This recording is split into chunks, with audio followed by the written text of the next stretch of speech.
New footage just surfaced showing Foolio's crew and young Ace going at it right inside the courtroom. Foolio's boys aren't just after young Ace, they're coming for his whole squad. He's dropping like we might need the devil back. Yungeen Ace, his boys. Yeah, been dropping like 6, 7. And we've got all the details right here. So let's dive in.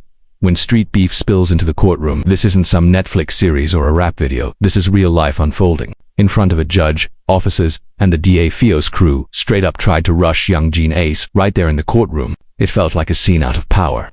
But this was no fiction. The cameras were rolling. The courtroom, meant to be a place of law and order, turned into a battlefield. One of Foolio's affiliates, closely tied to 1200, his home crew out of Jacksonville, lost his cool when he spotted Ace in his camp. What happened next? Pure chaos. The video is now going viral on social media, and everyone from Twitter to TikTok is trying to piece together why the fight broke out and what it really means. But let me tell you, if you think this was just about a scuffle in court, you don't know how deep this war runs.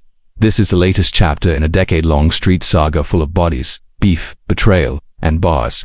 What's happening now in the courtroom feels like the end game. It's Foolio versus Ace, Jacksonville versus the justice system, and the entire hip-hop world is shook. So let's take it back and break down how a deadly rap beef spiraled so far out of control that the state of Florida is now handing out death penalties like parking tickets. Well, yeah, Foolio just got killed on his 26th birthday in Tampa, which is a couple hours from his home city. Foolio was murdered on his 26th birthday. He threw a party, promoted it on Instagram like everything was sweet, but he had no idea the wolves were watching. And they weren't just watching, they were on his neck. Silent, patient. The suspects, 4 men and a pregnant woman who tailed him across Tampa, from club to club, moving in the shadows and waiting for the green light. They tracked his every move off his phone, in his car. That's not paranoia. That's how ops move in 2024. All 5 are behind bars on first-degree murder charges. One guy is still on the run, but the others, Florida's coming hard. The state is actively seeking the death penalty for 3 of them. How wild is that? A young woman plotting a hit while carrying life inside her, and when it all went sideways, she was the first to start talking. What really had people scratching their heads was the timing. While all of this was going down, Yungeen Ace was in the middle of a sit-down with DJ Akatemax, laughing, sipping Don Julio and cracking jokes. And guess what? The exact moment. Everybody who got locked up for the murder, the 3 simultaneous arrests, happened exactly when he's talking to me. At that exact moment, while Ace was clowning on cam, the shooters were getting their front doors kicked in. Talk about a plot twist. And yo, this wasn't some random, sloppy murder, this was a mission. One of the suspects even texted, "My thirst is finally quenched after Foolio got hit." That's not just disrespect, that's evidence. This was get back for a previous killing, and everybody knew it. See, Foolio and Ace weren't just rappers beefing on wax. This was real blood on both sides, grave desecrations, songs mocking the dead, straight demon time. There's even footage of one of Foolio's boys urinating on the grave of someone Ace was close to. And yeah, it's real. So when Ace heard Foolio got dropped, he didn't hesitate. He celebrated. Right after Foolio got killed, Young and Ace are dropping diss songs. He went hard, man. And from Jake's point of view, he thinks that Ace has nothing to do with it, which is why he's doing all that. He didn't just drop one song, he dropped 2 tracks dissing Foolio just days after the murder. Ace was out here flexing with Don Julio, grinning like it was his birthday, not Foolio's death day. And the internet, they ate it up. But you know, who wasn't smiling? The feds. While rappers were dissing on beat, detectives were quietly building a RICO case. According to DJ Academics, the evidence in this case is so airtight that even the suspect's lawyers are saying, yeah, go ahead and pick a prison. And here's the kicker. The youngest shooter is only 18 years old. This kid was in Fortnite lobbies at 12, now he's staring down death row. What happened in those 6 years? This is what goes down when young dudes chase clout harder than they chase peace. Meanwhile, Elisa, the pregnant girl, thought she could finesse her way out, but she's already cooperating. Reports say she asked for a speedy trial, a clear sign she's ready to cut a deal. Trap law, Ross even broke it down. Here's where it gets twisted. Alicia's trying to save her boyfriend, Isaiah Chance, while throwing the other shooters under the bus. But Florida isn't buying it. They told her, you were part of the plot, you're going down too. This isn't a movie. This isn't some Bonnie and Clyde remix. This is capital murder. And now, one of Foolio's affiliates even tried to square up with Ace inside the courtroom. Why? Because with all this pressure, with all these lives ruined, and death row on the table, somebody was bound to snap. That fight wasn't just chaos, it was payback. It was rage. It was the streets spilling over into the justice system, and Ace, still unbothered. He's like, it's 6 to 8 of us that's in ATK. He's like, anyone else are affiliates, but they're not ATK. Ace claims ATK isn't even a gang, just a tight crew, 6 people deep, the rest just riders, which means if a RICO comes down, Ace might skate. But let's keep it a buck. This situation has gotten way too loud. Courtroom fights, death penalty, motions, and a viral beef that left one rapper dead. This isn't going to end with a few convictions. This case is setting a precedent. Just like FBG Duck in Chicago, just like YSL in Atlanta, the feds are watching, and Florida's gearing up to make an example. This is the hit that shook the culture. To understand why that Jacksonville courtroom went completely off the rails like some wild scene straight out of World Star, you've got to rewind to the early morning of June 23, 2024. Charles Andrew Jones, too known to the culture as Julio Foolio, was ambushed in a Tampa hotel parking lot while celebrating his 26th birthday. What was supposed to be a night of popping bottles and celebrating life turned into a carefully orchestrated execution. A body drop that exposed just how ruthless modern gang warfare has become and the deadly lengths young killers will go to settle beef and get their lick back. The chain of events leading to Foolio's death reads like a tragic hood movie script full of bad decisions and missed red flags. On June 22nd, Foolio threw a birthday party at an Airbnb, but the cops shut it down after too many people showed up. Instead of calling it a night, Foolio made a move that would seal his fate. He relocated the party to a home-to-suites hotel near the University of South Florida. What he didn't know, what he couldn't have known, was that his ops had been tracking his every move like predators stalking prey, quiet, calculated, waiting for the perfect moment to slide and catch him lacking. In the early hours of June 23rd, around 4:40 a.m., got caught slipping. 3 masked shooters crept up on his black Dodge Charger in the hotel parking lot. They unleashed a hail of gunfire, assault rifles, and handguns, sending Foolio to meet his maker and wounding 3 others. Surveillance footage from the scene became the prosecution's ace in the hole. It captured the cold, surgical precision of the hit. These weren't amateurs acting on emotion. This was a coordinated, military-style operation designed to eliminate a target and send a chilling message. The evidence investigators dug up in the weeks after painted a picture of premeditation so meticulous that even seasoned street veterans and law enforcement were left shaking their heads. Multiple cameras, including Tesla dash cams, captured critical moments before, during, and after the shooting. That Tesla footage, described as crystal clear, provided HD visuals that proved instrumental in identifying the shooters and their rides, creating a digital paper trail they couldn't escape. Video from the hotel parking lot shows 3 masked gunmen creeping up on Foolio's car around 4:37 a.m. One shooter fired at point-blank range, while the others used rifles equipped with mesh bags to catch shell casings, a detail that shows just how smart and prepared they were. The footage even shows Foolio's car trying to speed away, hitting a curb, and catching more bullets, painting a heartbreaking image of his final moments as he desperately fought for his life. But the surveillance evidence went deeper than just the murder itself. It showed a whole night of hunting and lurking. Earlier that night, footage captured a Chevrolet Cruze driven by Isaiah Chance and Alicia Andrews pulling up at Teaser's strip club around 2:23 a.m. Chance was caught on camera on his phone, allegedly coordinating with Sean Gathite, who arrived in a Chevy Impala with Rashad and Davon Murphy. This showed the suspects had been tailing Foolio across Tampa, from club to club, plotting and tracking his every move. They turned his birthday celebration into their personal hunting expedition, using his own Instagram posts and public movements as weapons against him.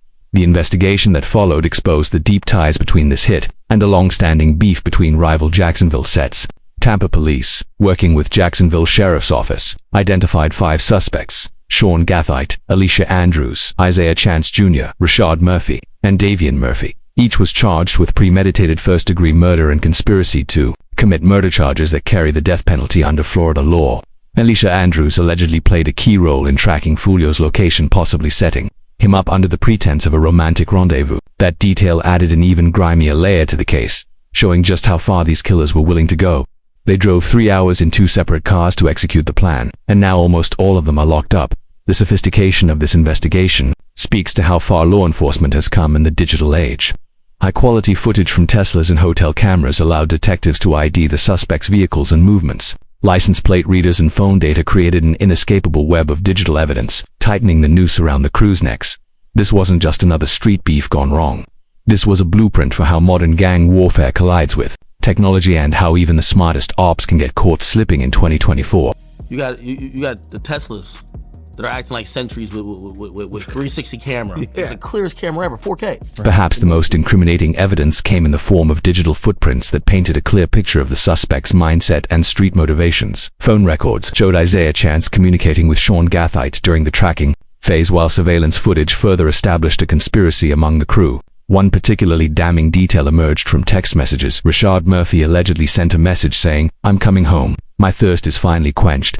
That chilling line suggested this wasn't some spontaneous act of street violence.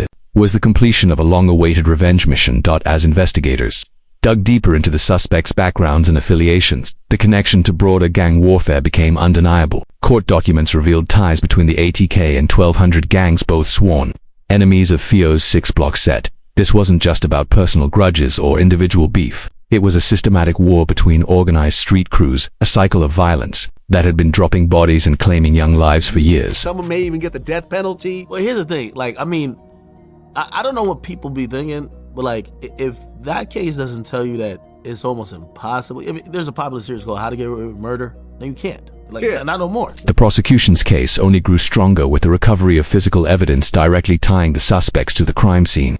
Investigators found DNA on a murder weapon, bullets matching the ones used in Foolio's killing, and ballistic evidence linking the recovered guns to the shooting. These suspects had basically created their own incriminating evidence museum, keeping trophies from the murder that would ultimately seal their fate. It proved a hard truth. Even the most calculating street killers make rookie mistakes that get them caught up as the evidence stacked up and arrests started rolling in. The full scope of this street conspiracy became crystal clear. This wasn't just another hood murder, it was the culmination of years of plotting, hatred, and preparation. A level of sophistication that showed how gang warfare has evolved in the social media age. But here's the flip side. Modern technology may help criminals coordinate their moves, but it also leaves behind an almost inescapable digital footprint, one that law enforcement can use to track them down and build bulletproof cases, putting them under the jail. This is the war that never ends. ATK versus KTA. When you talk about ATK versus KTA, you're not talking about some rap rivalry cooked up for clout. You're talking about a full-blown conflict that's been tearing Jacksonville apart for nearly a decade, claiming young lives and turning entire neighborhoods into war zones. This beef runs so deep and toxic it couldn't even be contained by courtroom walls. That viral courtroom fight was just the latest chapter in a bloody story that started long before Foolio's final send-off, and will likely continue long after these trials wrap up. The conflict between 6-block, aligned with the KTA crew, and ATK is well documented. It's rooted in Jacksonville's drill rap scene but fueled by real street hatred, not manufactured drama for album sales. For years, this feud has destroyed families, claimed countless lives, and turned entire blocks into battlegrounds where young soldiers have been dropping like flies since 2017. That all traces back to one tragic event. In May 2017, 19-year-old Zion Brown Foolio's cousin, was killed in a drive-by shooting on Jacksonville's west side. DeAndre Jack Thomas, connected to Yungeen Ace's circle, was charged in the case, although Ace himself never faced charges. The streets saw this as the match that lit the fuse on an endless cycle of revenge killings. The violence escalated in June 2018 when Yungeen, Ace, and 3 others were ambushed in a car after celebrating Ace's brother's birthday. That mass shooting left Ace's brother Trayvon Bullard Royale Devon Smith Jr. and another young man dead. Ace survived despite taking 8 bullets. This retaliation, allegedly carried out by KTA affiliates, set off a chain reaction of bloodshed that's still rippling through Jacksonville today. The beef became even more toxic as Foolio amplified it through music and social media. He mocked the dead, wore t-shirts with victims' faces, and posted taunts that set the city on fire. His 2018 track Voodoo claimed he put a curse on Ace and his crew, pouring gasoline on an already raging inferno. ATK fired back with their own diss tracks. The cycle of provocation and violence became a defining feature of Jacksonville's rap scene. By 2019, the streets were hotter than ever. That February, 16-year-old KTA rapper Adrian Gaynor Jr., aka Bai, and Foolio's younger brother, was gunned down. ATK rapper Hakeem Robinson, aka Sue, was later charged with second-degree murder in that case. His album Buyout even featured images of fallen KTA members as a taunt, showing just how disrespectful this war had become. Innocent bystanders weren't safe either. In January 2019, 50-year-old Damon Rothermel was killed by a stray bullet during a shootout on Emerson Street. Even Abdul Robinson Sr., alleged leader of ATK, was charged as an accessory for helping a suspect flee, proof that this feud's impact extended far beyond gang members. By 2020, the violence had spiraled so far out of control that authorities labeled it one of the deadliest gang wars in Jacksonville's history. January 15, 2020, marked another bloody chapter when KTA rapper Charles Quinton McCormack Jr., aka Lil Buck, was killed in an Arlington shopping plaza. In retaliation for his brother's death, a KTA affiliate murdered ATK rapper Boss Goon, continuing the vicious cycle. Then came the viral moment that brought national attention. In April 2021, Yungeen Ace Spinabin's Fast Money Goon and What with Chopper released Who I Smoke, a diss track sampling Vanessa Carlton's 1,000 Miles. The song mocked deceased KTA members like by Techie and Lil Nine and racked up over 18 million views on YouTube. Critics called it disrespectful and provocative, but it cemented Jacksonville's gang war in pop culture. Foolio clapped back with "When I See You" remixed, referencing the 2018 shooting that killed Ace's brother. The video showed him dancing in a graveyard surrounded by images of ATK victims, escalating tensions to dangerous new heights. Even Sheriff Mike Williams compared social media to the gang graffiti of the 1980s, warning how platforms like YouTube and Instagram were fueling this war. The Jacksonville Sheriff's Office launched Operation Wrap Up in 2019 to crack down on gang members glorifying violence online, resulting in several arrests, but the disrespect didn't stop in late 2023. Foolio in 6 Block filmed a music video at a cemetery posing in front of the grave of Royal Devon Smith Jr., a close affiliate of Yungeen Ace. The streets called it unforgivable. Retaliation came swiftly. ATK member Antonio Tilly Jr. released a snippet mocking a fallen 6 Block member. On October 6, 2023, Tilly and an innocent Uber driver, Bryant Grunt, were killed in a shooting. 2 suspects were later charged. The violence seemed endless. Then came June 23, 2024, the night Foolio finally got caught lacking. He was ambushed and gunned down in that Tampa hotel parking lot. Within hours, Yungeen Ace released "Do It" with lyrics and visuals that many interpreted as a victory lap, further inflaming the war. If I'm beefing with somebody and they died, I don't got to do with it. I'm non-stop talking about it if I'm disrespectful like that. But the violence didn't stop with Foolio's death. If anything, it escalated to even more tragic levels. On January 24, 2025, 7-year-old Beyonce Allen Jr. was killed in a shooting that targeted his 21-year-old Kusana rapper affiliated with K on Jacksonville's west side.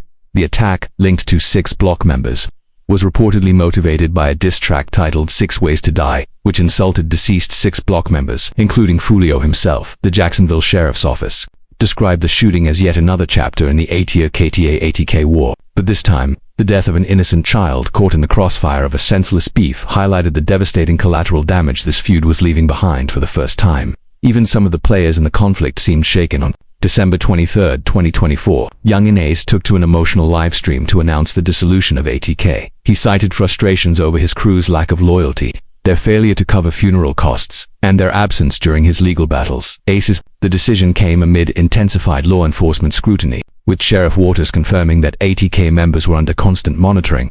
The broader impact of this feud has been devastating for Jacksonville, fueling the city's violent crime rates and drawing national attention to its drill rap scene. Sheriff Williams had already warned back in 2021 that ATK alone was potentially linked to 15 murders, showing just how deep and destructive this cycle of violence had become. He's been involved in all different types of things in all types of ways.